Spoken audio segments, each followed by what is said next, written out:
I am divorcing you to marry the boss's daughter. Get out now.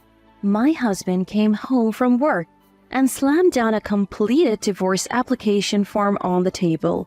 We had just had our first child and I thought we were building a life together.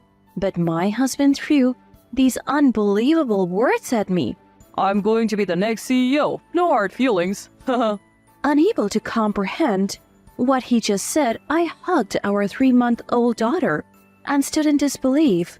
Before we knew it, he had kicked us out of the house. Outside, it was pitch black, and a cold wind was blowing like a storm. Unlock the door, please. I banged on the door several times, but my husband didn't come out. I was left holding my young daughter at a complete loss for what to do. My name is Jessica. I'm 27 years old. My mom divorced when I was little and raised me by herself. Just when I was planning to take care of her in return, she got seriously ill and passed away 3 years ago. Around that time, George, a co-worker 3 years my senior, was always there to support me through the tough times. Eventually, we started dating and got married 2 years ago. But then, just when I thought we would start a warm family life, my husband betrayed me. With no parents or friends to rely on, all I could do was wander a dark path, clutching my young child and my anxious heart. Then I started recalling my husband's recent suspicious behavior. It began 6 months ago. He suddenly said he was getting busier at work and started going on frequent business trips. Even on his days off, he said he had to go out for work golf. Make sure to lay out my new golf attire. Shine my shoes and golf clubs. You're golfing again? Why don't we spend the day off together? Golf is part of my job. Besides, being with you doesn't benefit me at all. Just be quiet and do as you're told. He never used to talk to me like that. Even when I argued, he wouldn't listen to me. I started to worry as my belly grew larger with our child. But once the baby is born, he will return to the kind person he used to be. I spend my days dreaming of a bright future for our family of 3 and praying for the growth of our unborn child. About a month after I gave birth, things changed. My husband began to scrutinize my struggling face. You were never a beauty, but you have aged even more after giving birth. You really are unattractive. I have to take care of the baby and the house. I don't have time for beauty care. That's just an excuse. Ugh. Why did I marry a poor and unattractive woman? The only saving grace was your cooking, and I'm tired of that too. Unable to argue back due to exhaustion, my husband told me he didn't even want to be in the same room with me and locked himself in the bedroom. Since then, I've been sleeping on the living room couch while taking care of our daughter. It's tough now, but things will get better once we have a bit more room to breathe. I just need to hang in there. I believed that someday we would laugh about these days. But then one night, I overheard my husband on the phone after coming home late. Just broke up with you and you're calling already? That's cute. Listening in, it seemed like he was talking to someone he had been on a date with. I confronted him and he quickly ended the call. What are you doing on the phone so late? What? Stop eavesdropping. He shoved his phone into his pocket as if he were a child hiding something. His behavior was just like that of a child who's done something wrong and is trying to hide it. Would you be talking at this hour if it was someone from work? God, you're so annoying. I really got tricked by you. I married you thinking you had money. But you have none. Just like that, he started spilling the shocking truth. I married you for your dead mother's inheritance, you know? What? I never loved you. You are not good looking at all. That's why I'm marrying the daughter of the guy who owns the restaurant chain I work for. She's young and beautiful, unlike you. Caught off guard by his sudden revelation, my husband continued, I have already filled out the divorce papers. Grab them and get out. Now. I stared at the pre-filled divorce papers in disbelief. I was at a loss for words. Wait, this has to be a lie, right? I wouldn't joke about something like this. I proposed to the boss's daughter today and she said yes. So, we're done. Are you serious? You can't just divorce me like this. Explain yourself. All those business trips, all those golf outings, all lies. I've been dating her. I'm going to take over her father's business and become the next CEO. No hard feelings. I felt as if I had been struck by a hammer. Unable to find the right words, I clung to our daughter as he forcefully dragged us both out. Stop! Let go of me! I'm getting rid of the nuisances in this house. Hurry up! Take your hands off me! There was no way to overpower him. My daughter and I were kicked out with nowhere to go. The outside was frigid, almost as if our white breaths would freeze. Unlock the door, please, George! I knocked and rang the bell multiple times, but he never opened the door. I felt utterly lost, holding my young daughter in my arms. I can't let her freeze. I need to find some shelter. The warmth of the baby cradled in my arms was the only thing giving me strength. I had no time to even grab my phone, let alone make a call. But when I checked my apron pocket, I found my wallet stuffed with $30 from my earlier shopping. With a bit of hesitation, I walked into a small hotel I happened upon and asked the elderly couple at the front desk, "How much is a room for the night?" The room cost $50, way more than I had on me. As I was about to leave, the elderly couple asked what had brought me here.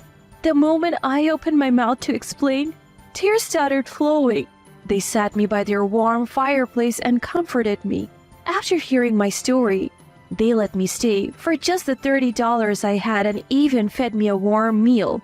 They even provided diapers for my daughter. The next day, while heading home to talk things out with my husband, his car drove past me with another woman in the passenger seat. Rushing home, his car was nowhere to be found. Not only that, the house was locked and I couldn't get in. I had no choice but to wait for him in the cold garage. When he finally returned in the evening, he ignored me entirely, and I was turned away again. In the end, he gave me a meager severance and divorce papers. And that was it. Soon after, I heard he had remarried, this time to his boss's daughter. Still, something nagged at me. The woman in the passenger seat. She seemed strangely familiar. What if... Suddenly, I burst into laughter. I get it. I couldn't stop laughing at the thought that karma would surely catch up to him. First things first, though, I found live-in work and committed myself to supporting my daughter. Before I knew it, 10 years had passed. My once infant daughter was now thriving and even helping out with household chores. Then one day, I was near my workplace. A man suddenly called out from behind me. Jessica, I finally found you. You? Why? It was my ex-husband, panting as though he had run to me. He was wearing a torn, dirty shirt and mud-caked pants. His cheek was swollen red, as if he had been punched. Please, lend me some money. I borrowed from some dangerous people. Next time, a beating won't be enough. Why? Did you marry the boss's daughter? Weren't you said to be the next president? About that... He started to explain. After marrying his boss's daughter, he had received a VP position and lived comfortably. But gradually the business declined. Restaurant after restaurant closed down and eventually the company was sold. Well, every restaurant is struggling to get customers these days. If that chain restaurant hadn't opened up in the neighborhood, we would be just fine. Can you lend me some money? My ex-husband looks at me with teary eyes full of hope. Just then, Linda, an employee who has been by my side, chimes in. "Boss, it's almost time." His eyes nearly pop out of his head as he grips my arm tightly. What? Why are you the boss? Ignoring the pitiful tone of my ex-husband, I shake off his hand and he steps in front of me. What's going on? Explain. His eyes looked almost bloodshot. I could have walked away, but memories of past hardships surged within me. Maybe now's my chance to get back at this man who left me and my daughter. With my emotions in check, I calmly explained how I climbed the corporate ladder.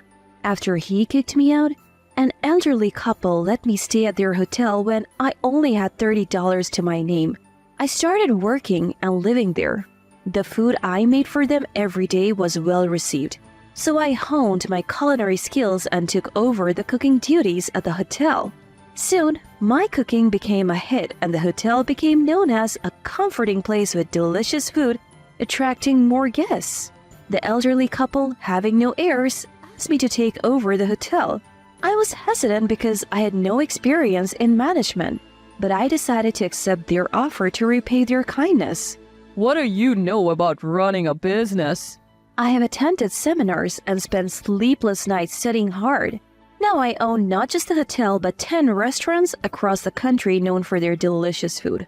I have even started getting featured on TV and in magazines. What could it be? My ex-husband glares at me as if he's realized something. Was the restaurant next to mine one of yours? Come to think of it, one of my outlets might be right next to the restaurant run by my ex-husband's father-in-law. I always wanted to succeed and get my revenge on him, but it seems like I've been cornering him without even realizing it. Oh, is that your restaurant? What a small world. You knew, didn't you? I'll sue you for business interference. We are running our business fair and square. Who do you think you're hurting by saying that? After all, his restaurant has been on the decline for years, using subpar ingredients and receiving poor reviews for taste. We have always worked hard to offer fresh, delicious food to as many people as possible. If you tried to cut corners because ingredient prices were rising, it backfired. You can't fool a customer's taste buds.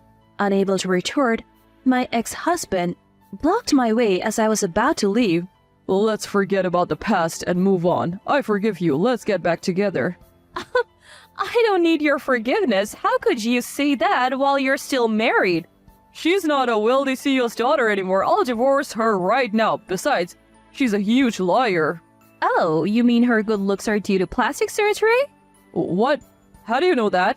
She was my classmate. I recognized her when I saw her in his car before. She had changed dramatically since our student days, surprising everyone at our reunion.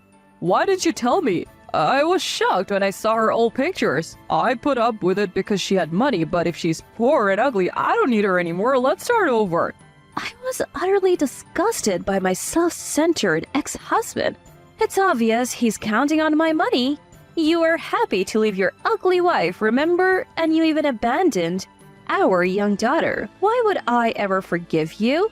Turning my back to him, I walked away and entered my office building. Unable to let go, he followed me and started yelling in the lobby. Don't abandon me! This is my workplace. If you disrupt it, I'll call the police.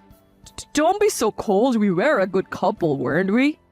Stop kidding yourself. If you show up again, I won't hold back. He was escorted out by a large security guard and sat defeated on the curb. In the end, he divorced a woman who was a CEO's daughter. He later found work as a live-in janitor at a friend's office. Hopefully, he'll regret his past as he moves on with his life. It would be nice if he could polish his soul along with the floors. Meanwhile, I'm thriving in my career. We now even provide childcare facilities at work, offering jobs to single mothers like I was back then. My daughter says she wants to become a businesswoman like me and is currently studying. I am really looking forward to that day.